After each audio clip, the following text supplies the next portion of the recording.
ल म चाहिँ हिँडे है। अबुई ए आज व्रत छ त यसो पूजा गरौँ भनेर यहाँ आएर बस्नु त। यहाँ पो बस्नु।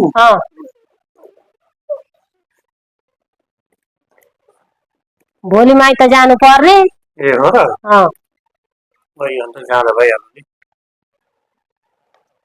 यो दुबो ग्रहण गर्नु त।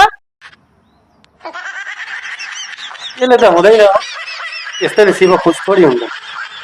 त्यसो भए यो फुल ग्रहण गर्नु नि त। फुलले मात्रै पनि हुँदैन, शिवलाई भोग लाउनु परेन। त्यसो भए यो फल ग्रहण गर्नु नि त हौ। ल ल यसले पनि साह्रै हुन्छ जस्तो छ।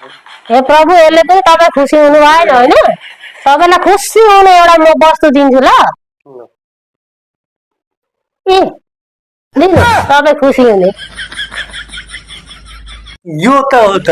अब त मलाई वरदान दिनु प्रभु। के वरमा छु म त्यही। अघि त म माइत जान्छु भनिहालेकी थिएँ, मलाई 5,000 रुपियाँको जरुरत भएको छ त, मलाई दिन त 5,000 रुपियाँ। मात्रै 5,000?